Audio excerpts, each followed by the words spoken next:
welcome once again to another episode on Health Talk with Fifi.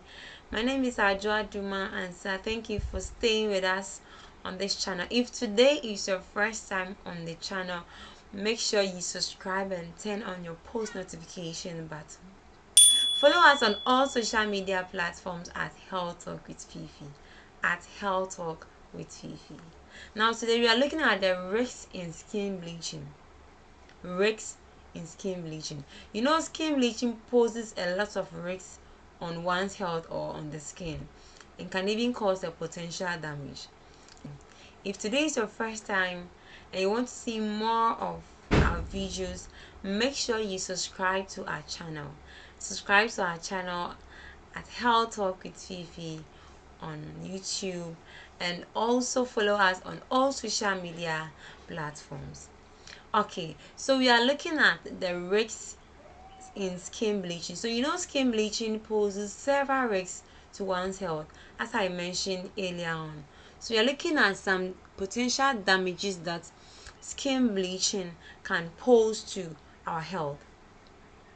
First and foremost, you have to know that the bleaching product you buy has, or some of them contains, harsh chemicals like the hydroquinone and corticosteroids.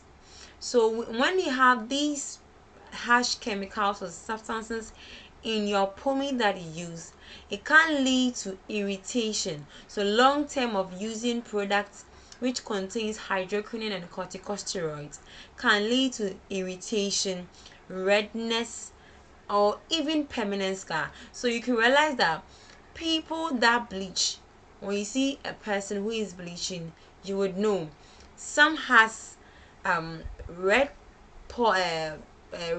redness or a portion on their skin. So you can see some portion of their skin or some part of their skin has this redness on, and also irritation. It can also lead to permanent scar.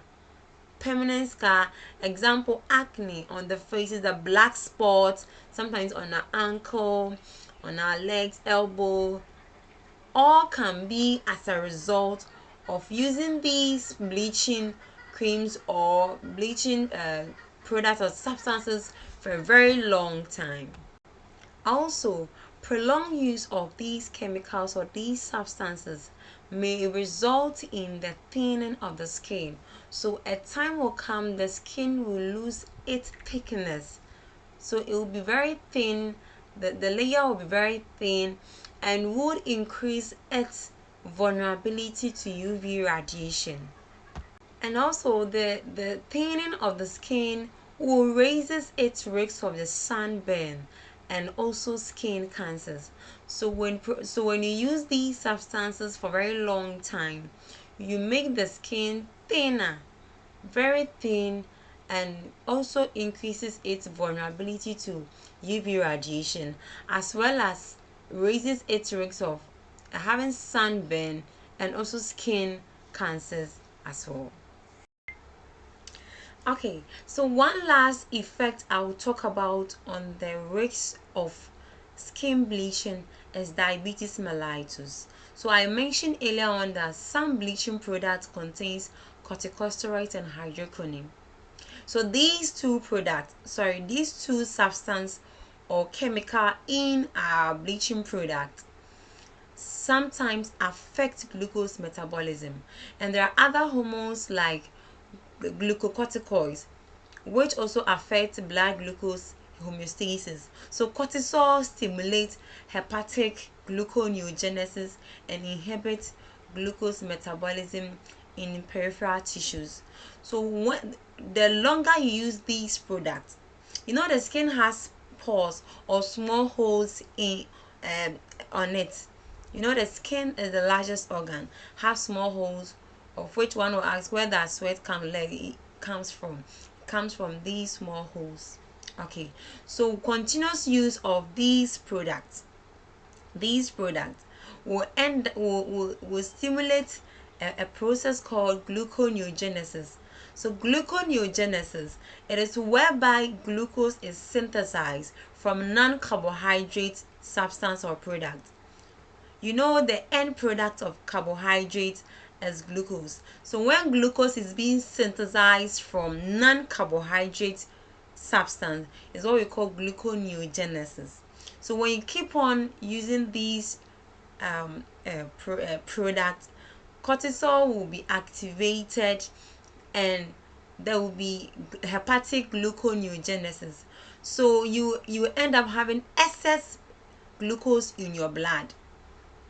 Of course, one would say there is insulin which will perform its function, yes, but the longer you use, a time will come insulin will also lose its sensitivity and wouldn't work at all.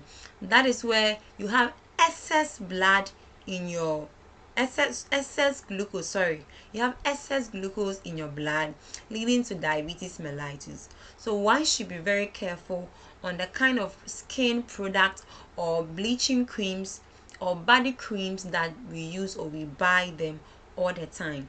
When you're buying products for the skin, make sure it doesn't contain corticosteroids and hydroquinone as well, so you prevent yourself from all these effects or all these danger to the skin and your health as well.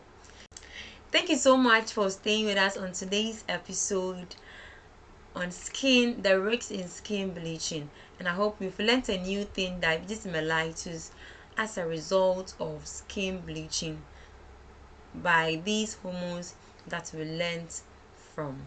Please make sure that the product you are using for your skin, your bleaching product, your body creams, or your body ointments or whatever, doesn't contain hydroquinone or corticosteroids.